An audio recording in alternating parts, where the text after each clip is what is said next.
Let me tell you a story about pain, patience, and perspective. It's the story of Job, a man whose life fell apart in the worst ways imaginable, yet who still managed to hold on to something deeper than comfort: faith. Job lived a long, long time ago, way before modern cities, cars, or even kings in Israel. He was known as a righteous man. Not just good, but really good. The kind of person who helped the poor, gave honest advice, and treated his workers well. He lived in a land called Uz, and life was good. He had a large family, 7 sons, 3 daughters, thousands of animals, and servants to manage it all. In today's terms, think private jets, sprawling estates, and a huge business empire. But none of it made him arrogant. He stayed humble and faithful to God. He even prayed on behalf of his kids, just in case they made a mistake without realizing it. Job wasn't just rich in wealth, he was rich in spirit. Now here's where the story takes a cosmic twist. One day, in the courts of heaven, God was holding a meeting with his angels.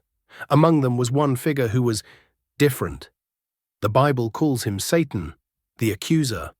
He wasn't in hell with horns and a pitchfork. He was right there, challenging ideas, stirring doubt.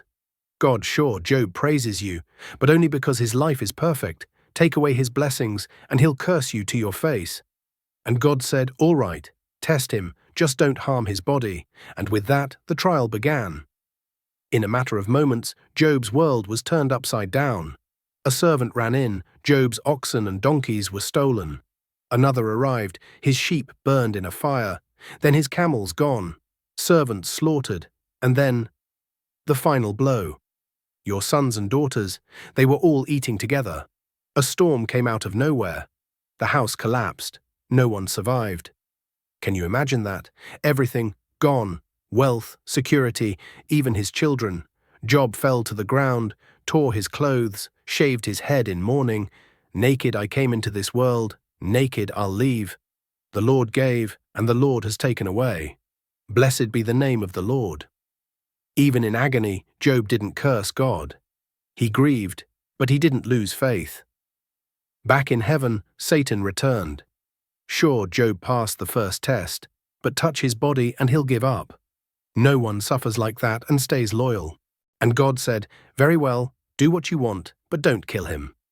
Job was struck with a terrible disease. Painful boils covered his body. He sat in ashes, alone, broken, sick, and still grieving. His wife approached, tired and bitter. Are you still holding on to your faith? Just curse God and die. And Job said, should we accept good from God and not trouble? Even in that dark pit, Job didn't curse. But he did start to ask, why? 3 of Job's old friends came to visit. At first, they sat in silence for 7 days, overwhelmed by Job's suffering. But then they started talking, and that's when things got messy. Job, surely you must have done something wrong. Bad things happen to bad people. God is just, so if you're suffering, you brought this on yourself. Admit your sin and maybe God will forgive you. They meant well. Kind of. But their message was clear. You must have messed up. Job defended himself. I've done nothing wrong. I don't understand why this is happening. I want to ask God directly. He never cursed God, but he did question him. He poured out his heart. He felt abandoned. He even wished he'd never been born. And then God answered. The sky darkened. Thunder rolled in. God spoke from a whirlwind. Who is this who speaks without knowledge? Brace yourself like a man. I will question you, and you will answer me. And then God took Job on a wild ride, not to explain suffering, but to show him the vastness of creation. Where were you when I laid the earth's foundation? Do you give orders to the morning? Can you tame the sea? Do you know how the eagle soars or how the mountain goat gives birth? God never said, here's why you suffered. Instead, he reminded Job of something bigger, the mystery, beauty, and depth of life that no human can fully grasp. And Job, he was speechless, not because he was silenced by fear, but by awe. Here he was, a man broken by grief and pain, now standing before the creator of the universe, the one who carved mountains, commands oceans, and lights up stars with a word. Job didn't get an answer to his suffering the way we might hope. There was no chart, no list of reasons. Instead, he got something far greater. He saw God. "I spoke of things I didn't understand," Job whispered, "things too wonderful for me to know. I had only heard about you before, but now my eyes have seen you." And in that moment, Job realized something that can only be learned in the storm, that God was not absent in his suffering. He was present. Mysterious, yes, but not distant, not uncaring. Job had demanded answers, but what he received was a relationship, an encounter, a new perspective that redefined everything else. And God wasn't angry at Job for asking questions, for crying out, for being real. In fact, God honored Job for being honest. But he did take issue with the friends, the ones who assumed they could explain everything, who turned pain into a formula. Good things happen to good people, bad things to bad ones. That's not how life works. That's not how God works. So God told them to go to Job, the man they accused, and ask him to pray for them. And Job did. He forgave them. In the very place where he had suffered, he extended grace. And then something beautiful happened. God restored Job's life. He didn't just give him back what he had, he gave him twice as much, twice the livestock, twice the wealth.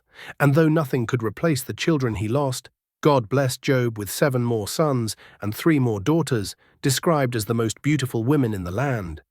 Job saw them grow up. He lived to see his grandchildren and great-grandchildren. He died not with unanswered questions hanging over his head, but with peace in his heart. But here's the thing, the real reward wasn't the wealth, or the family, or the long life. The real reward was what Job discovered in the valley. That faith isn't about having every answer, but about trusting the one who does. Job's story is uncomfortable, raw, and brutally honest. It doesn't wrap things up in a nice little bow. And that's why it matters, because maybe, just maybe, you've been in Job's shoes. Maybe you've lost something, or everything. Maybe you've asked, "Why me?" And the silence felt unbearable. Maybe you've felt the sting of bad advice, or the pain of being misunderstood. If so, this story is for you. Job reminds us that faith isn't fake optimism. It's not pretending everything's fine when it's not. It's wrestling with real pain, asking real questions, and still, somehow, refusing to let go of God. He shows us that even in silence, God is still speaking. Even in suffering, God is still present. And even when we don't understand, we can still trust. Because in the end, Job didn't just hear about God, he saw him, and that changed everything. The Lord is full of compassion and mercy. James 5:11.